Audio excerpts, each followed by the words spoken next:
What is up, guys, and welcome to the Strength of Body and Mind podcast. My name is Gordon. I'm going to be your host, and this is episode 81. A few weeks ago, well, actually, quite frequently, I talk about creating the proximity. In other words, putting the right people around you that are going to elevate you, that are going to lift you up, that are going to motivate you, going to inspire you, going to push you farther. Just them being in your network, just them and their presence is enough to push you further, is enough to grow you, to stretch you, to bring you out of your comfort zone. And I believe in that 100%. I believe that is something that if every person actually spent time doing and put energy into, that they would have a much higher chance of actually achieving all the things in their life that they want to achieve. Okay. Not least of which is their health and fitness goals and objectives and all the ambitions that they have in that space. So one of these people that I was fortunate enough to have met in a mastermind that I am part of, a paid mastermind that I'm a part of, is a woman named Cynthia Thurlow. And this podcast episode that you are listening to right now is a conversation that I had with Cynthia a while ago. And in that conversation, we talked a lot about various things. Now, Cynthia has an interesting background. She's not a trainer or a coach like me. Cynthia is a Western medicine trained nurse practitioner, and she's got an extensive amount of experience, over 20 years actually, in that field, and more specifically in ER medicine and cardiology. So she's got quite a career behind her already. And along that career path, she actually changed paths a little bit. She pivoted and has turned into a more functional nutritionist focused career path. So she's no longer a nurse practitioner. She's totally focused on functional nutrition. Okay. And her specific niche is in female hormonal health.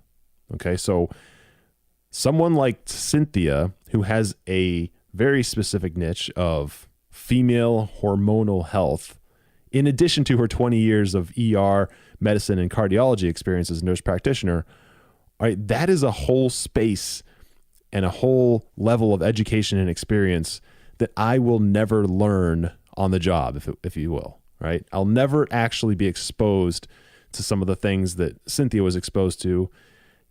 And so in order for me to learn some of those things, in order for me to stretch myself and educate myself, it's a perfect complement to my proximity, to my network, to have someone like Cynthia in that. Okay. So it's such an amazing opportunity that I've been given to have met someone like Cynthia. So she's an amazing person and extremely smart. She's brilliant. She knows a lot about what she's talking about.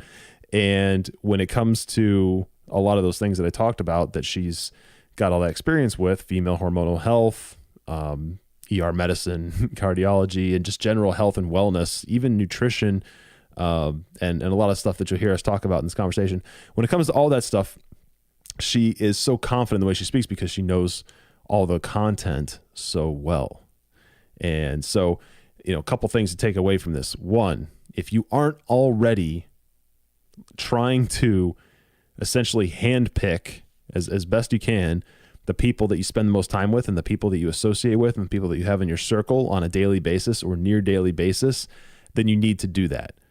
Okay. So whatever it is that you're trying to do, whatever it is that you're trying to learn. So if you are trying to experience a fitness transformation of some sort, one of the best things that you can do, one of the smartest things that you can do is take people who have either achieved a fitness transformation or a health transformation, or people who have helped others achieve a fitness transformation, like other coaches or trainers who have literally held the hands of people all the way through their transformations. If you take people like that and you put them in your circle, in other words, you have them on a routine, like text conversation schedule, quote unquote schedule, or you engage with them in person frequently, or you are in the same mastermind as them, or the same whatever, right? The same social circle of some sort with those people, guess what? You will start to draw from them. You'll start to draw education, lessons learned, wisdom, experience, and you will start to notice that you're leveling up.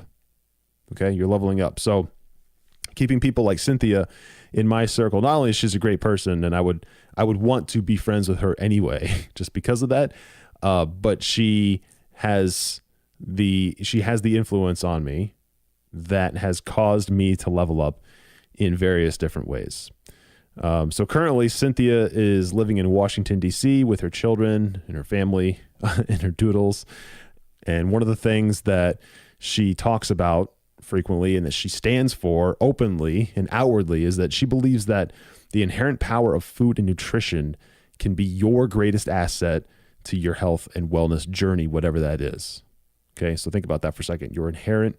The inherent power of food and nutrition. So big emphasis on food and nutrition, which is one of the things we talk about all the time on this podcast, is food and nutrition and just how important that is. And this is a reiteration of that, or a re-emphasis of that. So anyways, I'll switch it over here now to the conversation I've had with Cynthia. But listen closely, pay attention. There's a lot of really, really great content here.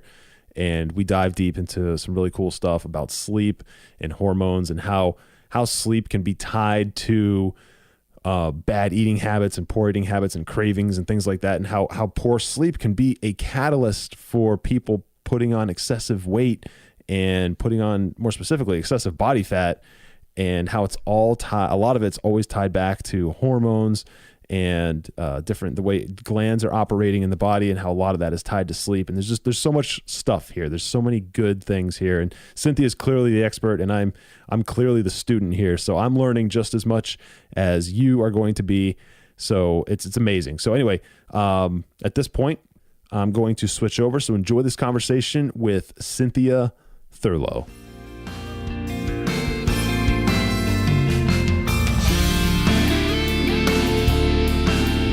All right, guys, welcome back. I am here with, honestly, one of my favorite human beings in the health and wellness space that I have met recently. When I say recently, I mean like within the past year or so. And that person is Cynthia Thurlow. Cynthia, good morning, and how the hell are you? I'm doing well. Thank you for that lovely introduction. And that goes likewise, absolutely likewise. Well, I'm sure you've heard this too. I know everyone that's in this space has probably heard this, but the proximity is power. I truly believe in that. And so that when I find someone and I find them in my proximity, whether it was intentional or not, I latch onto that and I try to make that relationship be as beneficial both ways as possible. And I'm not trying to fluff your ego, I promise, but this is one of those relationships for sure. So thank you. Yeah. So anyways, thank you so much for being on the show. You guys heard in the intro, Cynthia has a long resume. She's accomplished a ton. Recently on the TEDx stage in, I believe, Toronto. Is that right? That is correct. That is cool. Correct. Yeah. So she's got a wealth of knowledge. And before I even get into all that stuff, though, the thing I want to know most is what are you excited about right now? So we're recording this in December. It can be health and wellness or fitness related or not. But what are you just legitimately and genuinely excited about today? Right now, this week, if you were to ask me, I would say the time leading up to prepping for TEDx was so intense. And I feel like I didn't get enough time with my boys and my husband. So the things I'm most looking forward to is unplugging. So I'm doing everything I can in my power to make that happen before the 21st. So I gave my kids, I was like, okay, here's the timeline. This is what has to happen next week.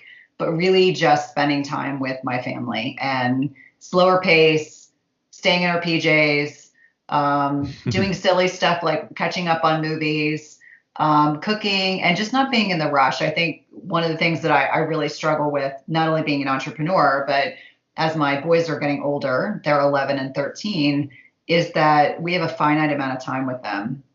Yeah. In 5 years, my oldest is going to be off to college, which almost chokes me up just thinking about it. And then 2 years later, his brother will follow behind him. And so recognizing that, that'll be a very exciting time for them, but also, a lot of my, my mindset, my perspectives about myself have really been so enraptured in being a mom that I want to savor every last second I have with them because it's so finite. Once they leave the nest, once they go off to college, our relationships will change in wonderful ways and probably ways that will, be challenging for me to accept. But those are the things I'm thinking about right now. It was funny when I got off the stage, honest to God, as soon as I got off the stage, a woman walked up to me and said, "What's next?" And my mother, who was standing next to me, was like, "She's going to write a book." And I just looked at her like, "Really?"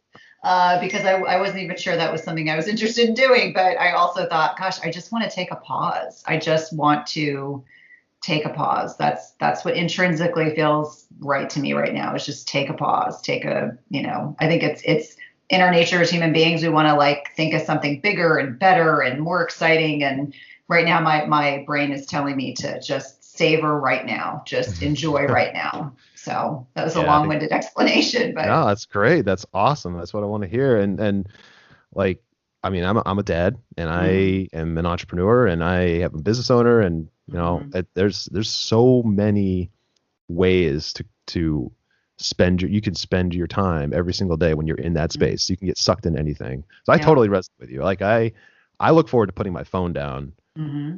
for an extended period of time with my son and Yeah. spend time with my son and my wife. That's so important. And I think, for us, this is our first, gosh, this is not a little ping at my mother heart. This is the first year that if there are any little ones around, you might want to cover their ears. First year that my youngest doesn't believe in Santa. So, we Yeah. didn't put the elf on the shelf out. We aren't talking about pictures of Santa.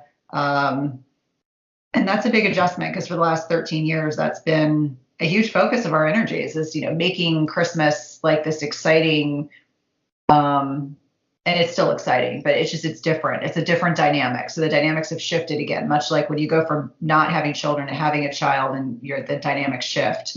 It's like tectonic plates. They're shifting again and recognizing that Christmas morning is going to be a little different for us. So definitely savor with your little guy because I think, that whole expectation about Santa and the magic around Christmas, and it's still there, but it's a little different. So savor every bit of it because it goes by so fast. It makes me emotional just thinking about it. I'm not gonna Yeah. lie. Yeah. No, it's just, I thought of that the other night. I was like, wow, what a big difference for us. So, Wow. Well, anyways, that is amazing, and I'm actually happy for you that you're going to be able to unplug here soon mhm. and take some time.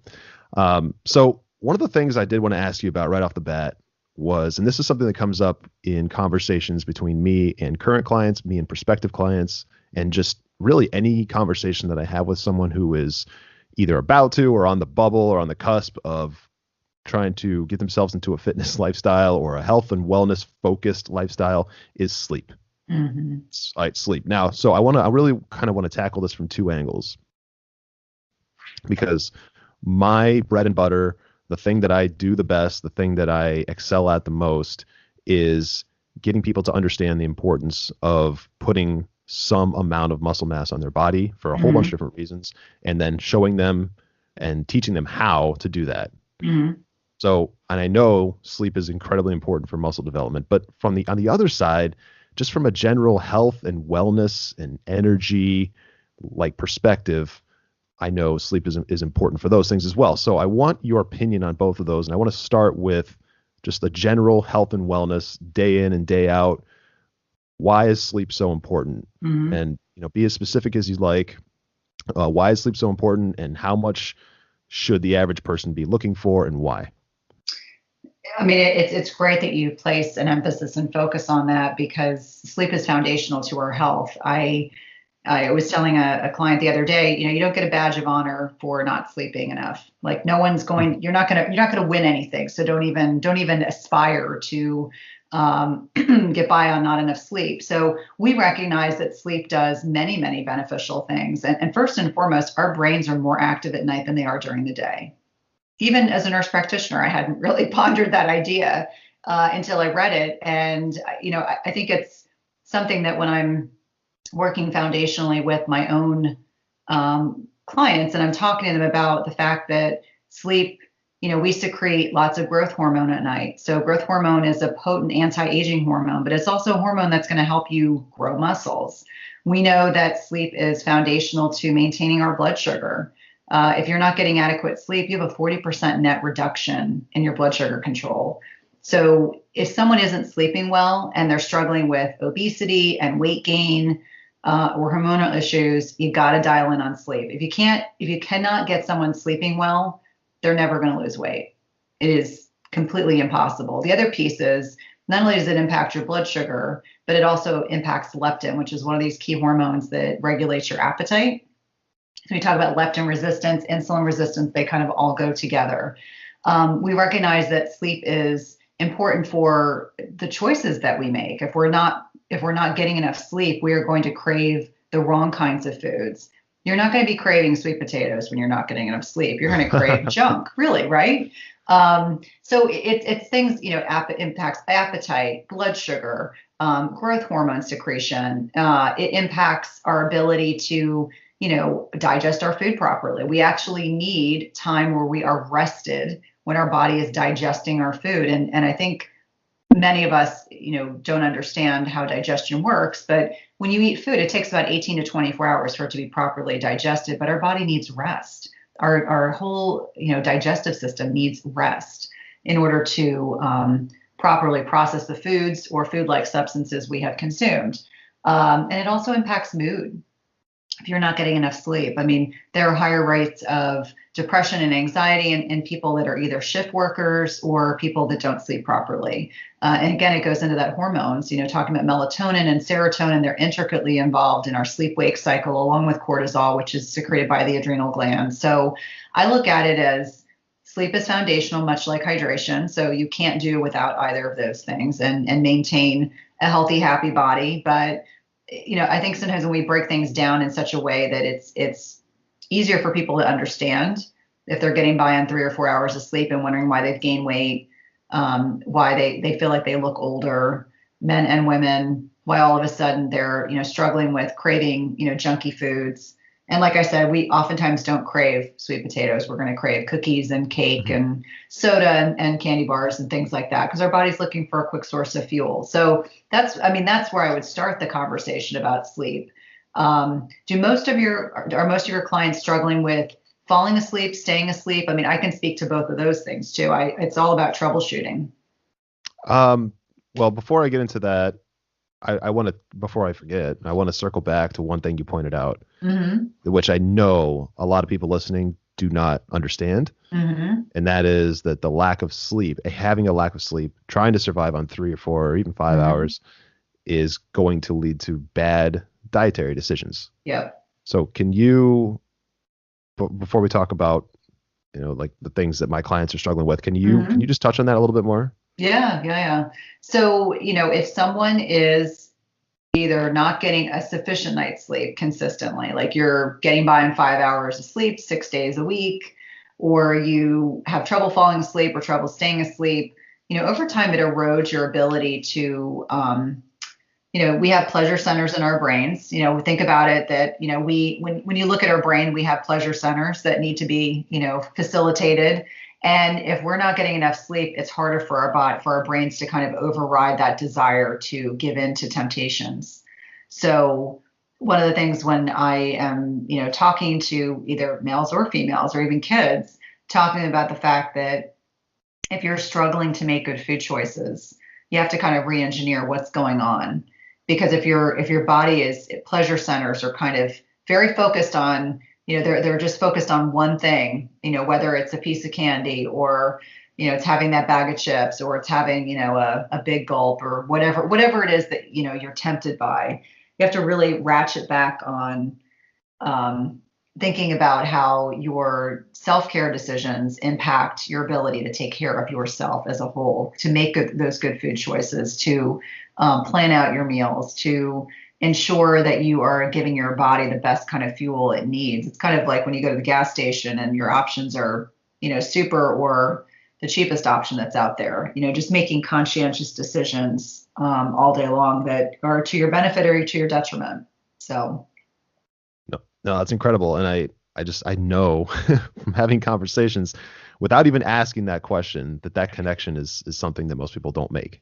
And Hmm. probably because they've never been told that. And then it's like they don't associate, and why would they associate their cravings with the amount of sleep they're getting at night? I can see that people who have uh, no interest in learning about, and certainly have never taken the time to learn about health and wellness and how the body works, just not associating those two things together, decoupling them completely. So And I'm glad you brought that up. yeah, It's no, and so important. it's something that's kind of silly. I think Western medicine doesn't place a lot of emphasis on sleep unless someone's snoring or they're having apneic episodes where they stop breathing. Otherwise, we don't really talk to our patients about sleep. And yet, I think it is completely foundational to our well-being and our health. And I always say, if you can't get your sleep under control, you can't get the rest of it under control. It's just impossible. Oh, that's so good. That's so good. And to answer your question, so my clients, there's a myriad of things that are going on, but most of the time they're not getting enough sleep. Hmm. They think they are. They think they're 5, 6 hours. But most of them have families and jobs, and Hmm. they have a very busy lifestyle. And so they will spend their evenings after their kids are asleep doing whatever, consuming something like media that Hmm. entertains them in some Hmm. way, and then go to sleep at 10 or 11 and be up Hmm. at 4:30 or 5. And that's fine from time to time, but on a consistent 6, 7 day per week basis, we see problems, we see things happen. And I always have to ratchet it back. Like, well, how much sleep are you getting? How much water are you drinking? Very basic Hmm. things. And And I think it's something that people struggle with. I mean, I talked very openly in my TEDx talk about how I derailed my health because I was the up at 4:30 a.m. in the gym doing very intense conditioning classes, going to the hospital, rounding on my patients, coming home and seeing my kids, putting them to bed, and then not getting enough sleep. And I did that for years and years and years and years and years because I tend to be a very kind of intense person. Like everything I do well. I mean, that part of that, like I always say, I was raised Roman Catholic. My mom's Italian. The expectation of bar was set high. Everything I do perfectly. I mean, that used to be my mentality. I've since learned that's not healthy for me. But I used to be that person that got by on 6 hours of sleep and had an intense job and did intense physical activity and had a very low carb diet. And it derailed my health. And so I feel like one of the things I need to spread the word about is that you have to take care of you. So I used to be that person that when my kids went to bed, and when they were younger, they went to bed at 7. Now they go to bed when I do. Now I have to just let go of stuff that I used to be on top of. I have to. And again, the Christmas gifts will still get purchased. The Christmas cards will still go out. They may not go out when I would ideally like them to, but it'll all happen. Everyone will get everything that they need. But the point being that I want to make, really clear to everyone is that you have to take care of you first. And we as parents, sometimes even as women, we take care of ourselves last. And the most lasting advice I can give anyone is take care of you first. Self care is not selfish, it is well care. oh yeah, So, so good. That's so yeah. good. Yeah. Yeah. No, that totally resonates. Anyone who's listening to this who's been following me for a while would know that one of the things that I preach just over and over and over again is that selfishness is selflessness when it Hmm. comes to fitness and health and Yep. wellness. Yep. And I have hours of videos that I've posted describing what that really means and why that exists, and like some actual examples of how that's possible. But that is a very, I'm glad you brought that up too, because that's a very interesting thing that a lot of people can't get past. Yeah. I mean, I was raised by a single mom, and my mom just retired last year, but incredibly successful, very hardworking. Um, my mother, when I left clinical practice 2.5 years ago, was stunned, absolutely stunned, because the expectations were always you just push, push, push, push, push. You have an incredible work ethic. That's how I was raised. I've always been a hard worker. And I just said, I'm killing myself. I'm not going to be healthy. I'm not going to be vibrant. I'm not going to be the person or the parent or the spouse that I want to be if I don't invest in me. So my husband will laugh. If you were at my house, he'd be laughing, telling you about this story. He's like, oftentimes when I'm not traveling, my wife will go to bed before my kids. And so, yes, many nights I am in bed at 8:30 or 9 o'clock because my body just needs sleep that much. My kids know, I mean, obviously when my husband's traveling, it's different. Everything has to be adjusted, but sleep is a huge priority, like huge, huge, huge priority, totally foundational for anyone who's listening, who is getting by the way that I did for many, many years. I encourage you to at least give yourself, even if you go to bed an hour earlier, 3 or 4 nights a week, and see how much better you feel in the morning. See how much better you stay on track with your fitness goals, with your dietary needs, with how much. I always say that that allowance you give yourself, when you're ready to scream, but you don't want to scream at your kids or your spouse, where you just kind of count in your head, okay, I'm just gonna like think through this, think happy thoughts. There's so many beneficial things that come out of taking care of you, as opposed to taking care of everyone else. And then, you have scraps left for yourself. It's like you have scraps in your hands. Like that's all the self-care time. And all you can manage is just to put yourself to bed, or all you can manage is to grab McDonald's on the way home from work. You got to do better for yourself ultimately. So, Yeah. Doesn't do anybody any favors to wear mm-mm. yourself that thin. And Nope. here's the other thing too that I've noticed is even people without kids or their kids are older or they have a very big social circle or something. What I've found is that people can't get over this concept that if I take away from my social gatherings or if I Mm-hmm. take away from going out with my drinking buddies or doing this with my coworkers, happy hour or whatever, then I'm being selfish Mm-hmm. because I'm prioritizing myself to go to the gym to better myself instead of being a showing up powerfully and presently as a good friend or a good Mm-hmm. coworker or a supportive, whatever in this circle of people. I see that a lot. And that's Yeah. both in parents and non-parents. And I really try very hard to make sure that people understand that that's just not the case. And while people might get offended at first, Mm-hmm. like they'll see the importance of that over time. Have you ever experienced that? Have you ever dealt with anyone that's going through that? Yeah, yeah. I mean, I've dealt with that personally as well as professionally, and I always say it's more indicative of that other person. Some people, it's not that they don't love you or care about you, but you making and prioritizing your health may make them uncomfortable about their own choices. It may not even be about you. It may be about them. They may feel guilty about the fact that they don't make better food choices, that they don't Definitely. exercise, that they don't, prioritize their own health. And so I've come to find, whether I get comments personally or a client will share that with me, I always say, I want you to stay true to what needs to happen for you.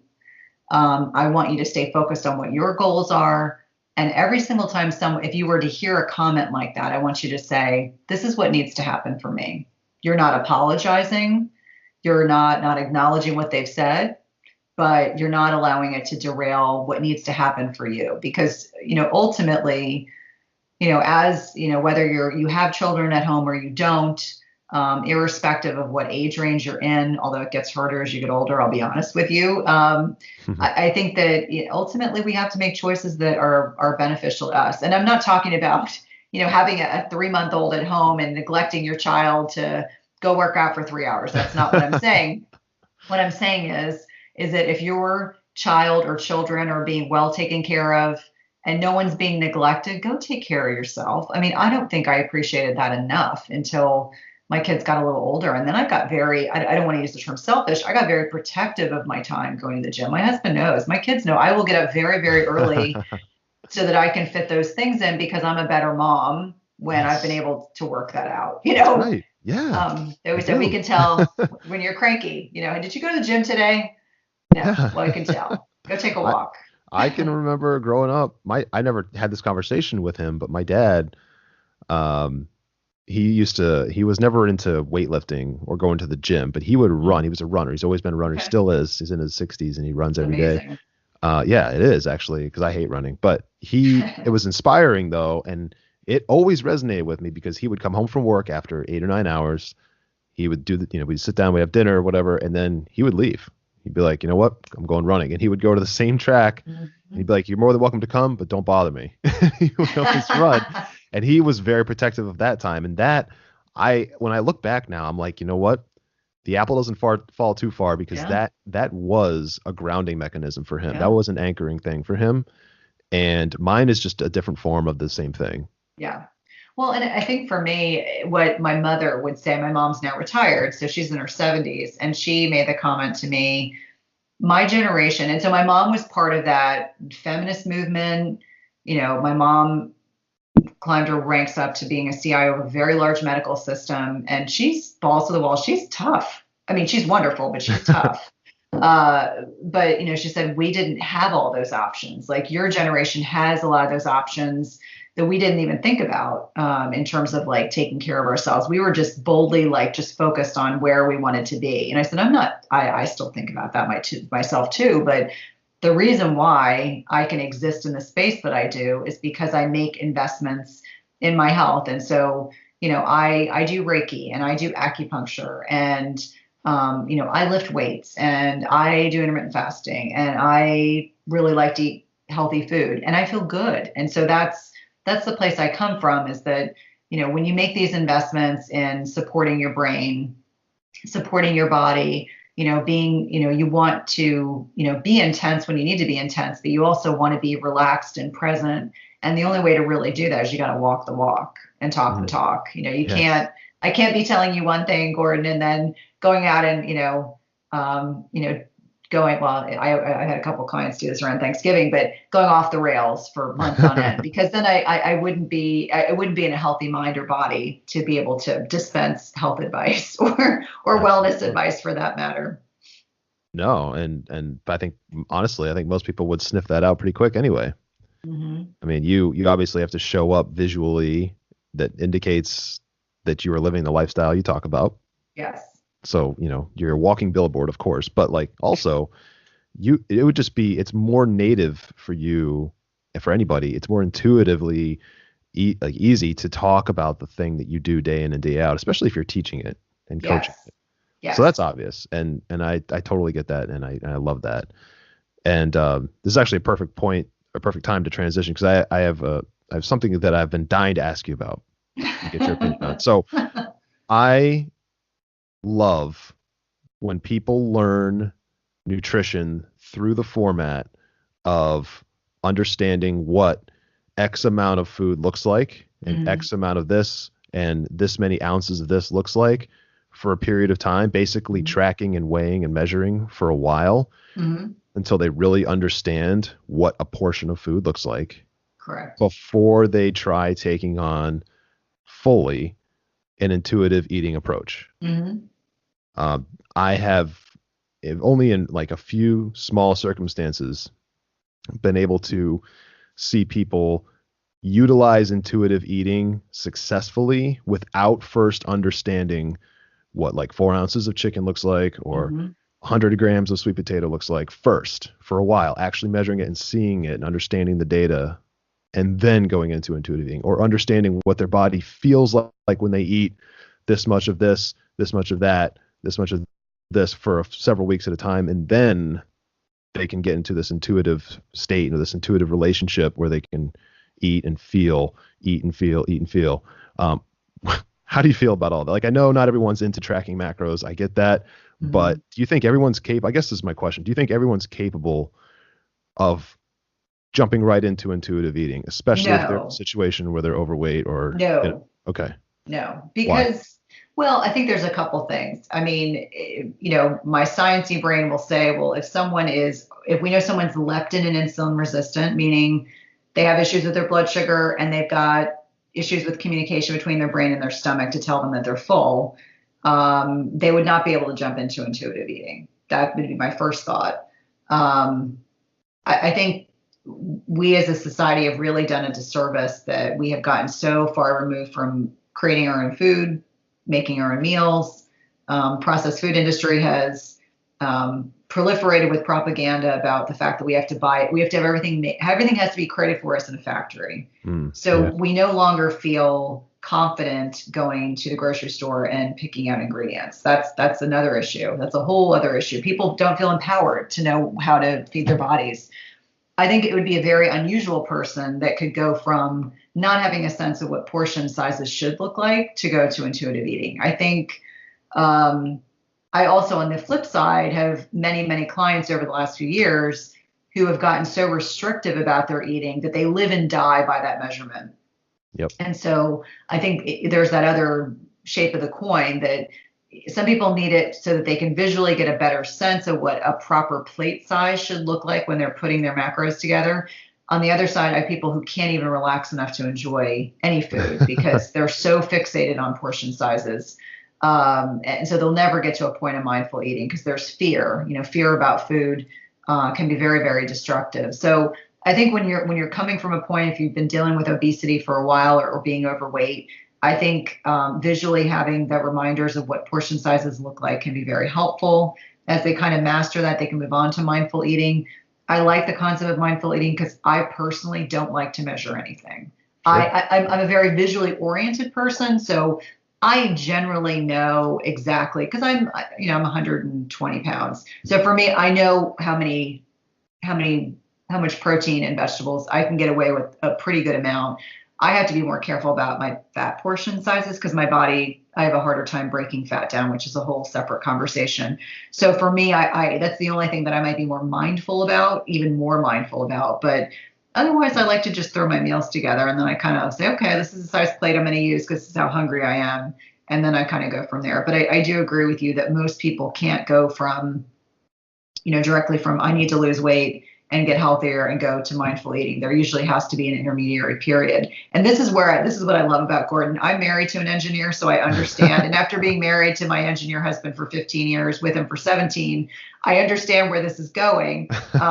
Engineers are very methodical, and that's really to your client's advantage because you're going to think about what's the next step, what's the next step, what's the next step, which is really, it's very, very helpful to be thinking, that conscientiously. Yeah, I'm not sure everyone knows that I have 2 degrees and 10 years in the field experience in engineering, but that's I okay. just told everyone. That's all Sorry. right. I'm not hiding it from anybody, but Fully out of the water. yeah, I'm definitely very analytical and Mhm. so regarding what you said about people who are they get into this this obsessive relationship Mhm. with their food scale and their Yep. measuring cups.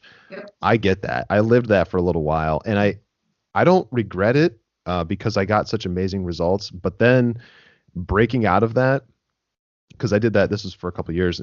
When I broke out of that and I realized that I knew the whole time, and by the way, I was coming from a place of serious obesity. So when I finally got results and I realized that the scale and measuring cups were a huge catalyst for those results, I of course I latched onto it. I thought that was like something that I needed in order to keep those results. But once I broke out of that, I realized that I could and I do from time to time, depending on what my goals are, because I'm constantly changing them. But what I can intuitively eat now, but I think it's because I know what 6 ounces of this looks like and half a Mhm. cup that looks like. I can look at a plate and I know, like within like 5-10% accuracy, just like you can because you've done Yeah. it, right? Well, and the other thing is I had a trainer probably 5 years ago. So I went gluten free.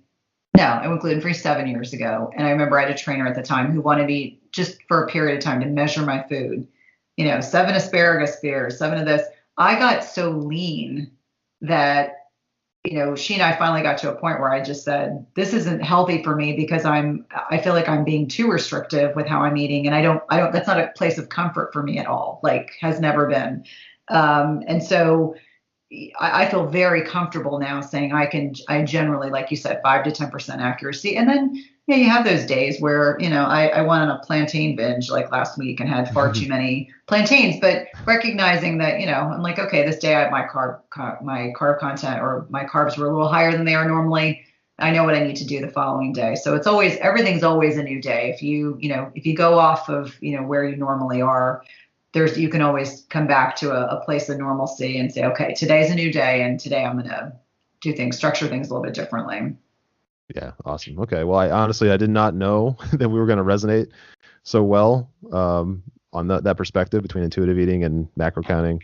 But I'm glad to hear that we do because Mm-hmm. I just I can't comfortably and I won't comfortably just send someone who is struggling with food addiction and obesity and bad, like a bad series of years of habits into intuitive eating and mindful eating. I'm not comfortable with that. But that actually brings me to another point when it, and I know we're kind of up against it here, but when it comes to food addiction, the way I've always viewed food addiction and the way that the conversations I've had around people who have openly admitted to having a food addiction is that food, unlike alcohol and drugs and other things that people can become addicted to, you need food. Mm-hmm. And so when you get to this place where you've had a really bad lifestyle for an extended period of time and your habits are really poor and you're eating a lot of junk food, whatever, you're overweight significantly, to go to someone who's got that lifestyle and tell them that, yes, you need to still eat. So you need to still ingest your thing that you're addicted to, that substance, but you can only have a certain amount of it. Mm-hmm. Like I've found that is the reason why people have, well, one of the main reasons why people have such a difficult time breaking food addiction. I mean, real food addiction, people that just can't stop eating, like they can't stop eating crap. Right. Well, I mean, there's so many things that go into that. I mean, first of all, we know that 75 to 80% of our neurotransmitters, our feel good neurotransmitters and the ones that, bring us down if we're anxious, are derived in our gut. So if you've got an unhealthy gut and if you've got an issue with overeating, whether it's anorexia, bulimia, binge eating, etc., we know that your gut microbiome is completely off, largely impacted by the fact that our neurotransmitters. So people sometimes will eat to deal with stress, anxiety, depression, and largely it's impacted by the foods that we're eating and stress. Those two things, stress and the foods that we eat, can impact the gut microbiome in a very negative way. So there's so many things that go into that. And then also that disconnect between the brain and the stomach. If you've got real leptin resistance along with insulin resistance, you could sit conceivably and just eat for hours and hours and hours, and your brain doesn't realize you're full. It really doesn't realize that you're full. So there are physiologic reasons that happen. So I always go back to, if you've got an unhealthy gut microbiome, you're going to crave exactly the food sources those bugs want to be eating. And I know that freaks everybody out. We have beneficial bacteria, we have non-beneficial bacteria, and occasionally candida, which is fungus. And sometimes we've picked up parasites and all sorts of other things that we don't choose to think about on a normal basis. But we can make it a completely hospitable environment for those things that don't belong. And that will impact our mood. That will impact our sleep. That will impact our food choices. So it becomes a very circuitous kind of pattern that I will see that, what came first, the chicken or the egg? I'm not sure. The other piece is the mindset is either food is fuel or food is comfort. And there's a huge distinction between both of those. If you think of food as fuel, you will very likely think about it obviously very differently. Those maladaptive things that will creep up when you're using it for comfort. I mean, think about it. What do I love to eat when I'm sad? Chocolate. What does chocolate do? Chocolate, impacts serotonin in the gut. What does it make you feel? It makes you feel happy, temporarily. Obviously, it doesn't last forever, but our body has a very kind of innate way of craving things that will impact our mood. Sometimes, it might be transiently in a positive way, but ultimately not in a positive way. Oh, that's really interesting. I wasn't planning on going there, but sorry. No, this is always good thing. The education piece. I'm like, well, let's talk about this. Sorry. That's a topic that I've really wanted to talk about for a long time that I think we probably should do another time. But just real quick, can you touch a little bit more on stress as it relates to your gut health? Mm-hmm. Yeah, I mean, the more I learn about this, the more it makes sense. I mean, that's oftentimes, so we recognize the bulk of our immunity is in our gut. And so when people are not taking care of themselves, they make it easier for their body to get sick. There are certain key places in the body, our skin is one, our stomach acid is another, that are designed to keep us well. Think about it, it's a barrier to infections. Our skin is designed to be that way. the hydrochloric acid in our stomach is designed to kill things if we ingest them in our food. Or, if your kid coughs and sneezes all over you, inhale something. There are hairs in our nose that are designed to kind of trap things that come in there. So the point being that we recognize that immunity is impacted by stress and sleep. So we'll go back to sleep, stress and sleep. And so if you're not taking care of you, you are more likely to get sick. You might be the person that your kid goes off to public school or private school or whatever kind of school they go to, and every week you've got a new cold because you're not getting enough sleep, you're not eating the right foods. Sugar is something that can really lower our immunity. So exactly the food choices that we're eating on a daily basis can also lower the immunity in our gut. So the foods that we eat have such a profound impact on our health beyond the I use the aesthetics things that a lot of us get fixated on. There is really, health in the foods that we eat. Food is our medicine. So if you're eating a whole foods diet, a nutrient dense diet, you are less likely to get sick than someone that's eating things that come out of a bag, a can, or flavored fluorescent colors. So the point being that you recognizing that if the bulk of our immune response is derived in our gut. If our gut isn't healthy, we're going to be more prone to getting sick, either autoimmune things like eczema, psoriasis, Hashimoto's, which is a thyroid issue, etc., rheumatoid arthritis. Our gut health is really, really important. So if you have any of those things, there's a myriad of autoimmune issues. You have to really be thinking, what's going on with my gut health that's impacting my ability to fight off this infection? Oh, I love it. No, it's going to be eye-opening for a lot of people listening to this, I think. Like all those connections. And like these are basic things. Like these are not radical things that require major investments to correct or anything. These are in general some pretty simple things. And they could change your life. Will change your life. Absolutely. Well, listen, Cynthia, I would love to talk to you for like 4 more hours, to be quite honest with you. There's so many things I want to pick your brain about, especially we didn't get into half the things that I was trying to and that I wanted to, but that's okay. It's just kind of the nature of the beast, the way it goes. But I do want to thank you so much for being on the show, and anyone who's listening, if you have any more questions about health and wellness, gut health, sleep, Cynthia is a wealth of knowledge again, and I'm opening up the floodgates right here for them to contact you. So how can the listeners, if they choose to, get in touch with you? What's the best way? Yeah, so you can go through my website, www.chtwellness.com. I have group programs. I have Holistic Blueprint that's launching again in January. That's a 6-week online hormonal health program designed for women. I am rampant on social media. I have lots of great content on my blog. I'm on Facebook, Twitter, and Instagram, CHT Wellness. And of course, you're always more than welcome to send me an email. I'm happy to help out any way I can. Awesome. Well, I'll have all that stuff in the show notes. And I can't thank you enough, Cynthia. Again, I wasn't making this up. I would love to do this again sometime. Yeah, absolutely. Absolutely. I love that. Awesome. All right. Well, thank you again one more time, and I'll talk to you soon. Sounds good. All right. Okay, guys, just to reiterate something here, something huge, something powerful, all right, that I mentioned in the beginning, is always put people who are going to empower you and lift you up and stretch you and take you out of your comfort zone and level you up. Put those people around you as much as possible, okay? And more specifically, the people that have done the thing that you want to do, who have achieved the fitness goal that you want to achieve, who have gotten the body that you would like to have, or gotten the strength that you would like to have, or have lost the amount of weight that you would like to lose. Put those people around you as much as possible. Those are going to be the people that you draw from, okay? Their vibration and your vibration are going to resonate. That's how you're going to actually stretch to the point where you can achieve the same thing, okay?